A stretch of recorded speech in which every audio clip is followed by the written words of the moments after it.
AI की दुनिया में एक बहुत बड़ा धमाका हो गया है। डीपसीक नाम के एक छोटी कंपनी ने चैट जीपीटी को पूरी तरीके से हैरान करके रख दिया। और बात यहाँ पे आके रुकती नहीं है। एनवीडिया के स्टॉक्स ऑलमोस्ट 17% से गिरे। मतलब पता है कितने?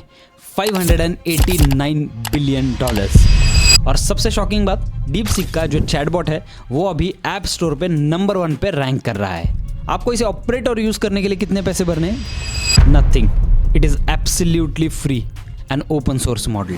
तो गाइस हम लोग इस वीडियो में ना पूरी तरीके से डिटेल में बात करने वाले। अब देखो, चैट जीपीटी आया, काफी उन्होंने अलग अलग मॉडल्स निकाले। उसके बाद उन्होंने एक लेटेस्ट मॉडल उनका निकाला जो कि था ओवन। ओवन में थिंकिंग कैपेबिलिटी है, यानी कि वो इंसानों की तरह सोच के आपको राइट वे में रीजनिंग दे सकता है। ठीक है, ये काफ़ी शॉकिंग बात थी वर्ल्ड के लिए जब ओवन रिलीज़ हुआ, बिकॉज एक कंप्यूटर जो कि पूरी तरीके से इंसानों की तरह सोच रहा है, तो ये हम लोगों ने सिर्फ पिक्चरों में देखा था। अब यहाँ पे लिटिल में वो हो गया था। ठीक है, अब मैं आपको बताता हूँ सीन क्या हुआ है। डीपसीक नामक एक कंपनी है जिन्होंने अपना एआई निकाला। पहले उन्होंने वर्जन 1, वर्जन 2, वर्जन 3 निकाले जो कि नॉर्मल थे। हाँ ठीक है, चैट जीपीटी की तरह परफॉर्म करते थे, आंसर्स देते थे, एवरीथिंग वाज ओके। बट बात कहाँ पे आई जब ये मॉडल R1 में कन्वर्ट हो गया। R1 यानी कि O1 का कॉम्पिटिटर है। इनके बेंचमार्क्स पे आप देख सकते हो, हर जगह पे ये O1 को compete कर रहा है। अब मैं आपको बताता हूँ इसमें बड़ी बात क्या हो गई। R1 मॉडल जो है वो सबसे पहले तो ओपन सोर्स है, completely free to use. Chat GPT अगर आप ऑपरेट कर रहे हो तो ओवन का जो मॉडल है वो जब तक आप प्रीमियम नहीं भरते हो तब तक आपको अवेलेबल नहीं होता है। यहाँ पे R1 कंप्लीटली फ्री है, अभी तक कोई सब्सक्रिप्शन नहीं है, कुछ नहीं है। बात यहाँ पे नहीं अटकती है, जो लोग नॉर्मली इसे यूज़ करने वाले हैं उनके लिए अलग है, लेकिन जो कंपनीज इसके API के थ्रू इसे यूज़ करने वाले हैं उनके लिए ये बहुत बड़ी बात हो सकती है। रीज़न बताता हूँ क्यों। अब देखो, सबसे पहले डीपसीक का जो R1 मॉडल है उसका ब्रेक थ्रू डिटेल में डिस्कस करने वाले हैं। ठीक है, डीपसीक R1 ने आते ही इंडस्ट्री के सबसे बड़े जो लीडर्स थे उन्हें आउट परफॉर्म कर दिया, यानी कि चैट जीपीटी से कई गुना बेटर आंसर्स दे रहा है, कोडिंग में कई गुना बेटर है, रीजनिंग में कई गुना बेटर है। मैंने टेस्ट किया है, मैं ऐसे नहीं बोल रहा हूँ। मेरे जितने भी अभी फिलहाल ऐप्स हैं वो सारे डीपसीक के API पे चल रहे हैं। अब अनफॉर्चुनेटली 2 दिनों से वो API डाउन है, बिकॉज डीपसीक के साथ बहुत कुछ हो रहा है, बहुत सारी कंट्रोवर्सी चल रही है, बहुत सारा इन्होंने लॉस करवा दिया है। पूरे अमेरिका का ऑलमोस्ट $1 ट्रिलियन जो है वो वाइप ऑफ हो चुका है। इसके बारे में भी बात करने वाले हैं, लेकिन ये वीडियो स्पेशल इसलिए है बिकॉज इसमें मैं आपको एक बहुत ही खतरनाक चीज़ बताने वाला हूँ जो मेटा अभी प्लान कर रहा है। चलो बात करते हैं R1 इतना हाइप क्यों हो रहा है। सबसे पहले तो ये फ्रैक्शन ऑफ कॉस्ट पे चलता है। ऑलमोस्ट 1% कॉस्ट है आउट ऑफ 100% जो चैट जीपीटी का है। ठीक है, मान लो चैट जीपीटी $200 पे चल रहा है अभी। $200 का उसका जो प्रो सब्सक्रिप्शन है वो आपको सारे फीचर्स अनलॉक करके देता है।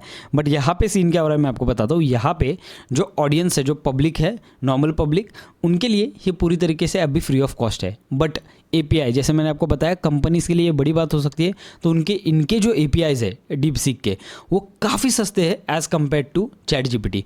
अब देखो, मैं आपको एक बात बताता हूँ। OpenAI के APIs मैंने यूज़ किए हैं मेरे अलग अलग ऐप्स में, यानी कि मेरे कुछ ऐप्स है जहाँ पे मैं क्या करता हूँ एग्जैक्टली, जैसे मेरा यूट्यूब वीडियो हो जाता है तो मैं मेरा जो ऑडियो है वो ड्रैग एंड ड्रॉप करता हूँ, वो AI के थ्रू, मतलब विस्पर यूज़ करके, विस्पर का OpenAI का API होता है, उसे यूज़ करके उस ऑडियो को ट्रांसक्राइब करता है, नीचे एक मुझे बड़ा सा एकदम ऑर्गेनाइज डिस्क्रिप्शन लिख के देता है। ठीक है, तो ये ऐप मैंने मेरा खुद का बना लिया है बिकॉज मेरी फिजिबिलिटी के लिए वो बेटर है।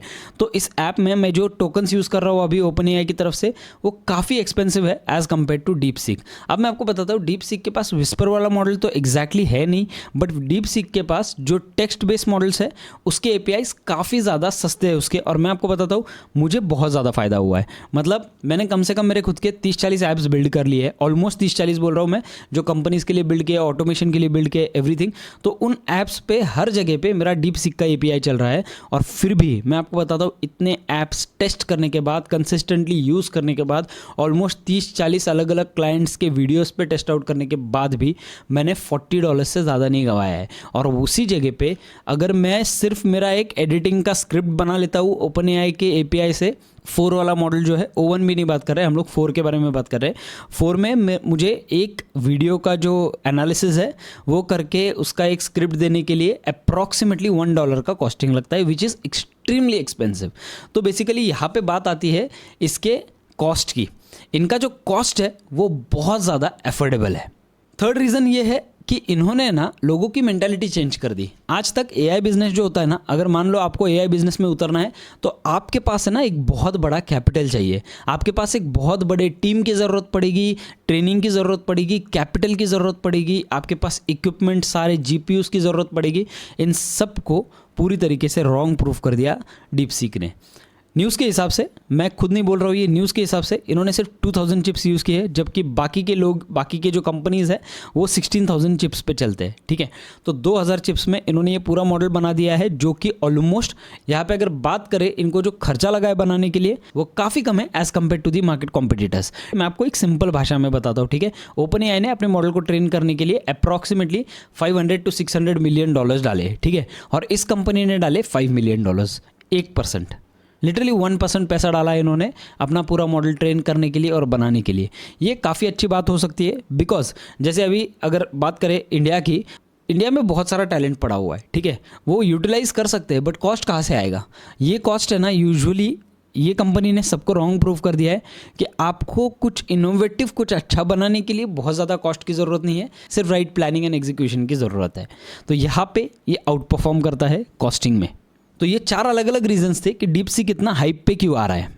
अब मैं आपको बताने जा रहा हूँ उस चीज़ के बारे में जिसकी वजह से आप इस वीडियो पे लैंड कर गए। यस, मेटा की वॉर रूम स्ट्रैटेजी। देखो, ये 2-3 दिनों में बहुत सारे अलग अलग बहुत बड़े चेंजेस दुनिया में हो गए हैं। अमेरिका का बहुत सारा हिस्सा, बहुत सारे स्टॉक्स जो है वो पूरी तरीके से ड्रॉप हो गए। मैं साइलेंट कर देता हूँ फ़ोन। वो पूरी तरीके से ड्रॉप हो गए हैं।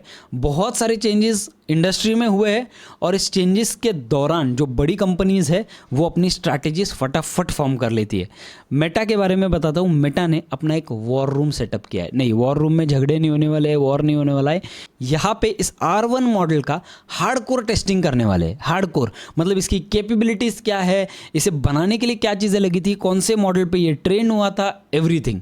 मेटा ने अपनी 4 स्पेशलाइज्ड टीम्स लगा दी है इस काम के लिए। वो टीम क्या करेगी? सबसे पहले वो टीम पूरे R1 को एनालाइज करेगी, उनके डेटा को एनालाइज करेगी कि इन्होंने कहाँ से डेटा ट्रेन किया है, इन्होंने कौन से पैरामीटर्स पे डेटा ट्रेन किया है, क्या चीज़ें इन्होंने अपने डेटा में यूज़ की है जिसकी वजह से इन्होंने इतना बड़ा नाम बनाया, वो भी इतने कम टाइम में। सबसे पहले वो लोग रिसर्च करेंगे कॉस्ट एफिशिएंसी। भाई, इतने कॉस्ट एफिशिएंट वे में इतना बड़ा मॉड्यूल खड़ा कैसे किया? ये सारे मॉडल्स को एनालाइज करके उनके रिजल्ट्स को यूज़ किया जाएगा लामा 4 को डेवलप करने के लिए। यानी कि मेटा का खुद का एआई जो है लामा, उसे डेवलप करने के लिए इन एनालिसिस का यूज़ होगा। ये किया क्यों? इसका रीज़न क्या है? कंपटीशन में हमेशा टॉप पे रहने के लिए। अब बात करते हैं मार्केट में क्या क्या डिसरप्शंस हुए हैं एग्जैक्टली इस चीज़ की वजह से। नास्डैक का कंपोजिट इंडेक्स 3.6% से ड्रॉप हो गया है, जो कि लास्ट 5 महीनों में सबसे ज़्यादा है। ऑलमोस्ट $1 ट्रिलियन वाइप आउट हो चुके हैं अमेरिका की स्टॉक हिस्ट्री में से। एनवीडिया ने, जब मैंने सुबह न्यूज़ पढ़ा तो 600 था, लेकिन मेरे लेटेस्ट न्यूज़ के हिसाब से मैं बताता हूँ $589 बिलियन लूज़ किए हैं डीपसीक की वजह से। ठीक है, लोगों को डीपसीक से क्यों डर लग रहा है? इससे एआई ग्रोथ काफ़ी फास्ट हो सकता है, एफोर्डेबिलिटी बढ़ सकती है और इन कंपनीज़ के रेवेन्यूज़ में काफ़ी ज़्यादा उतार आ सकता है। ये थे सारे इम्पैक्ट्स जो डीपसीक R1 ने क्रिएट किए। इंडस्ट्री के रिएक्शंस क्या है उसके बारे में थोड़ा सा बात करते हैं। ठीक है, ओपन एआई के जो CEO है सैम ऑल्टमैन, उन्होंने कहा कि उन्हें ये चीज़ काफ़ी इंप्रेसिव लगी कि इतने कम टाइम में इन्होंने इतना ज़्यादा पावर गेन कर लिया। ऑल्टमैन ने ये भी कहा कि हम लोग और बेटर मॉडल्स के साथ आएंगे। मेटा का रिएक्शन तो मैंने आपको बता दिया, वॉर रूम सेट करके हुआ। और जो सारी बड़ी एस्टैब्लिश्ड कंपनीज है उनको अब डर लग रहा है कि डीपसीक की वजह से उनका मार्केट वैल्यूएशन कम हो जाएगा। और कई सारी कंपनीज ये क्लेम कर रही है कि ये जो है मतलब डीपसीक का जो राइज है वो शायद काफ़ी पोटेंशियली डेंजरस हो सकता है वर्ल्ड के लिए, बिकॉज एआई प्रोग्रेशन इससे काफ़ी फास्ट होने के चांसेस है। मैं मेरे इसके ऊपर फाइनल थॉट्स बताता हूँ। ठीक है, मैं इसे किस तरीके से ले रहा हूँ। देखो, AI progression is important, but वहीं पे कुछ रिस्ट्रिक्शंस, कुछ लिमिटेशंस होना ज़रूरी होता है। जैसे मुझ पे जो इम्पैक्ट पड़ा था वो काफ़ी हैवी था। बताता हूँ कैसे। सबसे पहले तो बात करते हैं मेरे बिजनेस के बारे में। ठीक है, मैं एक पुणे में एक वुलफेड फोटोग्राफी करके बिजनेस चलाता हूँ, जिसमें हेडशॉट जो है वो मेरा मेन स्ट्रीम है। कॉर्पोरेट्स के लिए मैं हेडशॉट्स खींचता हूँ। जब एआई आया तब हेडशॉट्स पे इमीडिएटली आने का कोई चांस नहीं लग रहा था, तो मैंने ज़्यादा रैंकिंग वगैरह के मैं चक्कर में पड़ा नहीं। मेरा ट्रेडिशनल जैसे बिजनेस चल रहा था वैसे मैं उसे चला रहा था। बट अनफॉर्चुनेटली ये मेरी लाइफ की सबसे बड़ी गलती थी। अचानक से मेरे गूगल रैंकिंग के ऊपर एक ऐड आ गया जो कि एआई हेडशॉट्स वाला ऐड था। मैंने उसे इग्नोर कर दिया और देखते देखते मैंने ऑलमोस्ट मेरा 60-70% बिजनेस जो है lost it to the company जो AI हेडशॉट्स बना के देती है लोगों को $29 में। तो यहाँ पे मुझे काफ़ी बड़ा फटका लगा, बट मैंने फिर डिसाइड किया कि भाई खुद का कुछ बनाना पड़ेगा। मैंने खुद के ऐप्स बनाना स्टार्ट कर दिया एंड तब जाके मैं इन सब सिचुएशंस में से उठाऊँ तो मुझे पता है कि इम्पैक्ट कैसे हो सकता है अगर AI बहुत अच्छी तरीके से यूज़ हो रहा है मार्केट में तो। ठीक है, जॉब्स रिस्क पे है लेकिन साथ ही में नए जॉब्स भी बन रहे हैं। तो मुझे ऐसा लगता है कि आज आपके पास टाइम है इसे लेवरेज करने के लिए। इस चैनल को सब्सक्राइब करो, आपको बहुत सारी यूनिवर्सल चीज़ें मैं सिखाने वाला हूँ, बताने वाला हूँ और एकदम फ्रैंक तरीके से बताने वाला हूँ। कोई भी जगहों पे मैं कुछ चीज़ छुपा के नहीं रखने वाला हूँ कि ये मुझे आता है तो मैं आपको नहीं बताऊँगा। पैसा अभी फ़िलहाल मेरा मेन एम नहीं है, यहाँ पे मुझे सिर्फ इतना करना है कि AI इंडस्ट्री में मेरा खुद का नाम बनाना है और इसीलिए मैं आपको जो भी इन्फॉर्मेशन देने वाला हूँ वो जेन्युइन और ऑथेंटिक इन्फॉर्मेशन रहने वाली है। मिलते हैं अगली वीडियो में।